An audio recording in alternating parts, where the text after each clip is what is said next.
Hello po, welcome ulit sa aking channel.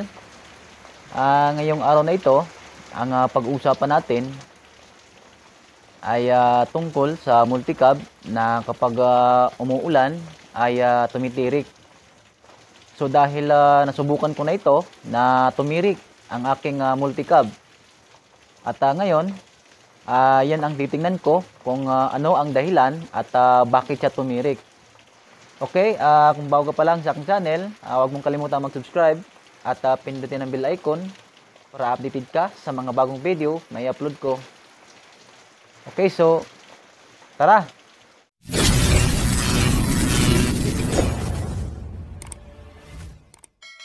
Ito, kahapon bumiyahe ako, tapos biglang lumakas yung ulan. So ngayon, December 9, no, 2021.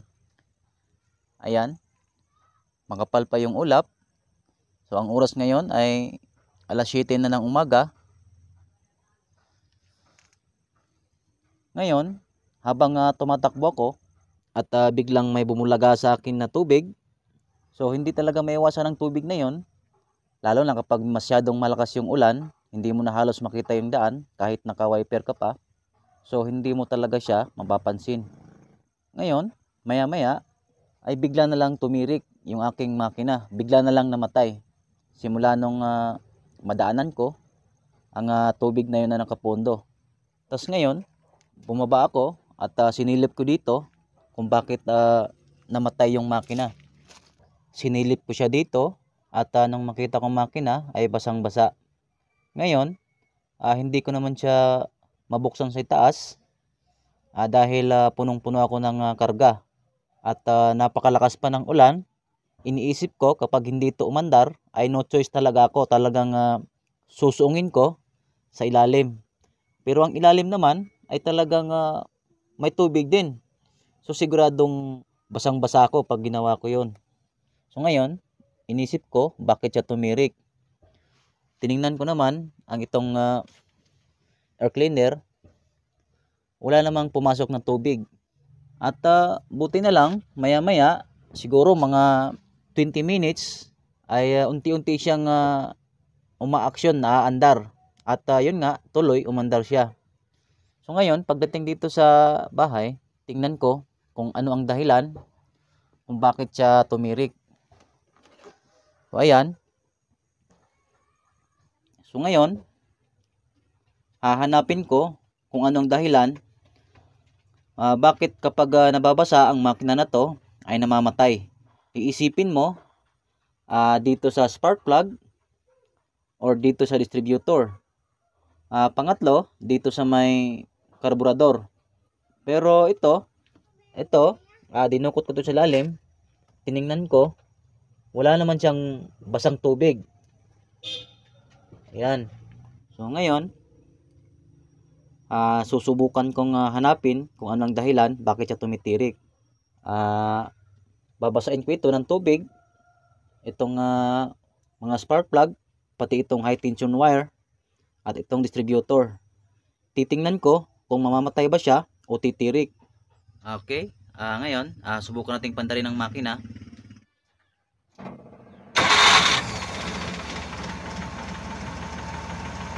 Ayan. Ngayon, subukan nating i-revolution ang makina.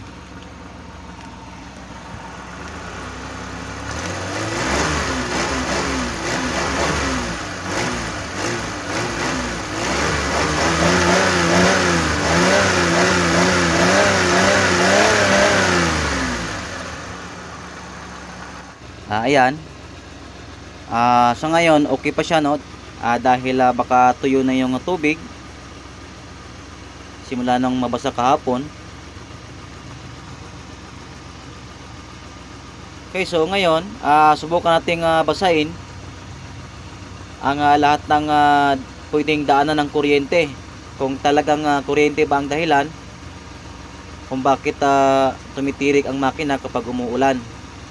So ngayon, kung ito ang uunahin natin, lalagyan natin ito ng tubig, talagang hindi naman lahat magsasabay-sabay na mapupuntahan ng tubig yung spark plug na yan. dahil mahigpit naman yung pagkakalagay. Ayan, so ibig sabihin, kung kung malagyan ng tubig yan, hindi yan sabay-sabay at hindi titirik ng biglaan. So dahan-dahan siya, walang lakas. Kung sakali mga ito yung may problema. Pero sa kaso na yon kahapon ay biglang tumirik. Hindi siya dahan-dahan na namamatay, kundi biglang tumirik nung nadaanan ko yung tubig. So ngayon, diretsuhin natin, unahin natin ang distributor. Baka ito yung dahilan nung pagkabasa niya ay tumirik na. Okay, so ito, gumawa ako ng plastic mineral, binutasan ko. Susubukan nating isprehan ng tubig itong distributor at obserbahan natin kung mamamatay ba siya o hindi. Paalala, kapag nag-spray kayo ng tubig dito, kailangan wag nyong basta-basta hawakan dahil baka mag-ground at manguryente. At napakalakas ng kuryente niyan. Okay, subukan nating basahin.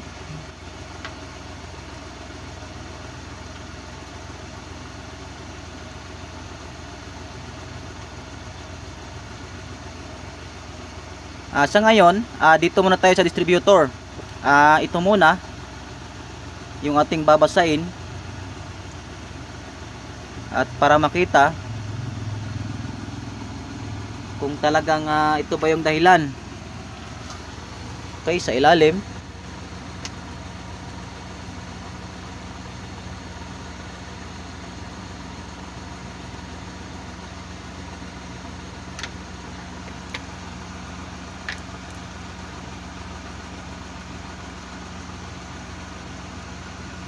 Ayan, hindi pa namamatay. O hindi pa siya tumitirik.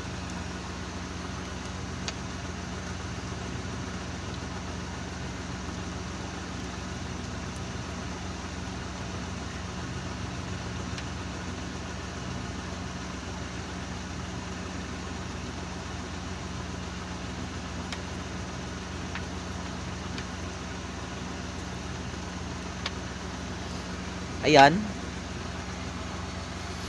Wala pa rin. Pero parang napapansin ko na nanginginig na yung makina. Ayan.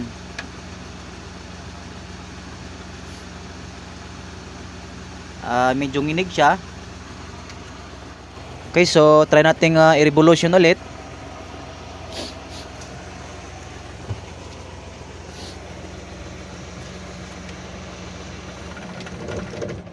Ayun. Patay agad.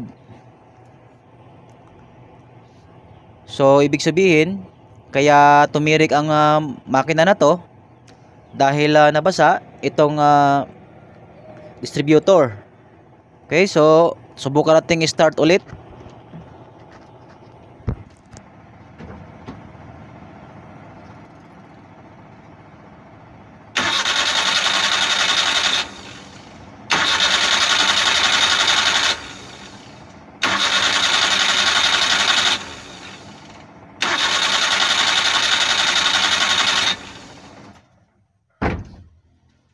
Ayan.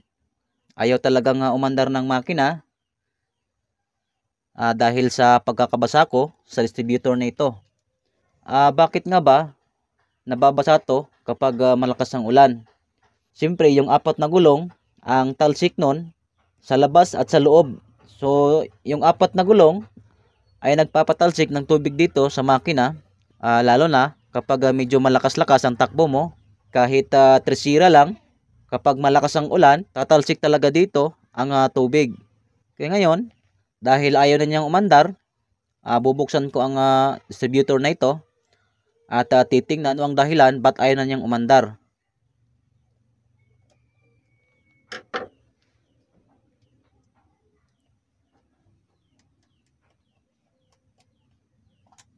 Okay.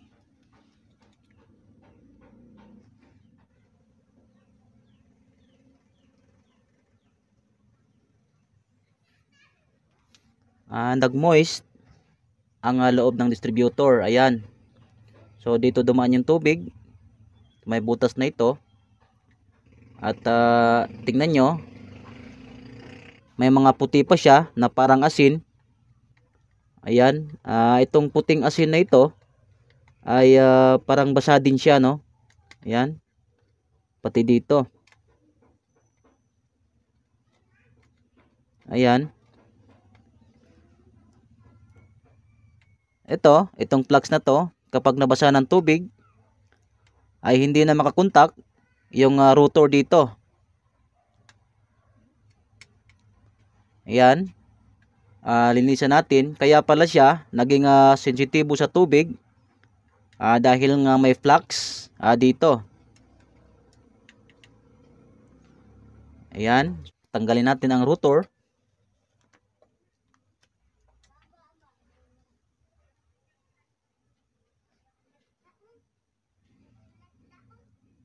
Ayan. Nabasa din.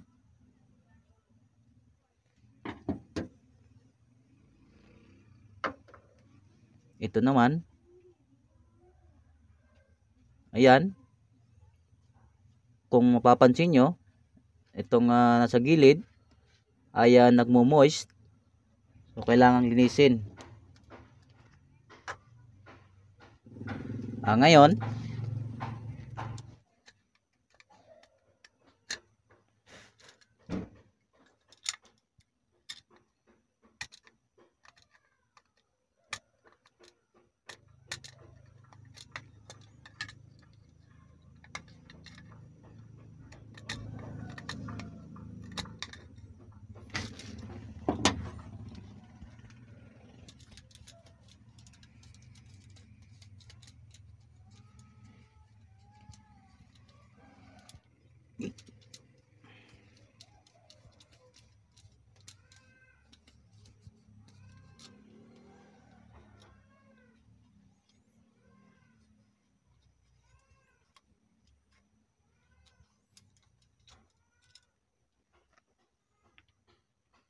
okay, so ayan.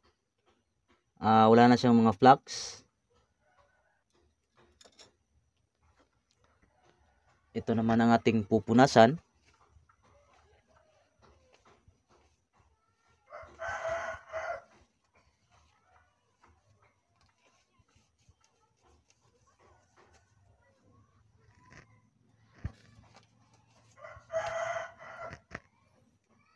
Ayan.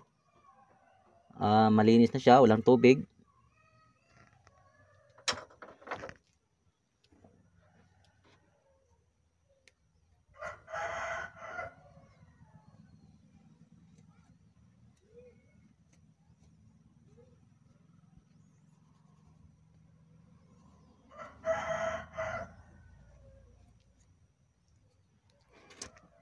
Ito naman, dapat itong lihain.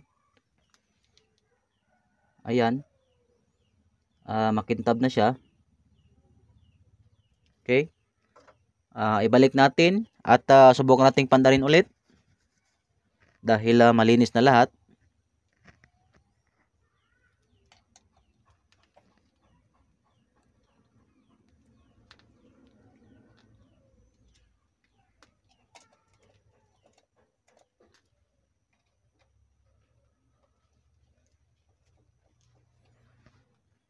Ayan.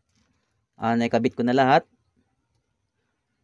Kanina, ayaw na siyang umandar. Pero ngayon, subukan nating i-start kung aandar na ba siya.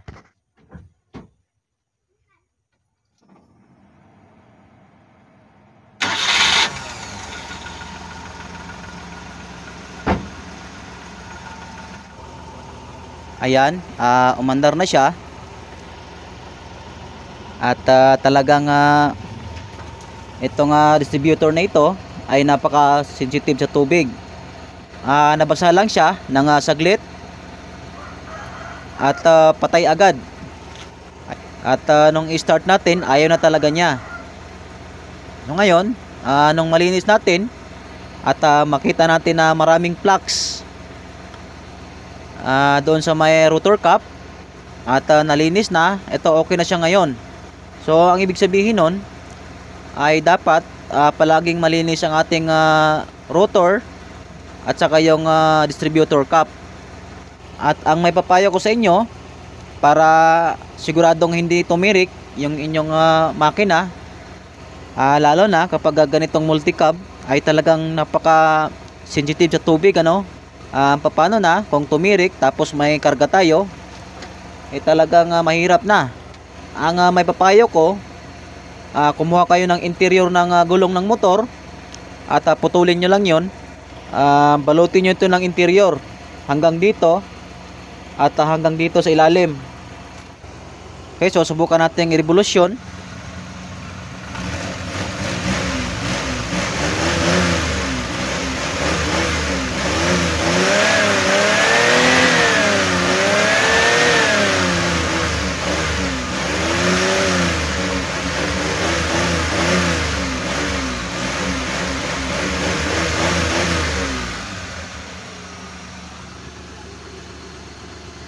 Ayan.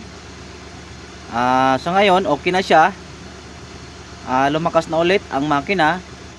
Okay, so sana mga kabayan, may natutunan kayo sa video kong ito. At kung bago pa lang sa aking channel, huwag mong kalimutang mag-subscribe at pindutin ang bell icon para updated ka sa mga bagong video na i-upload ko.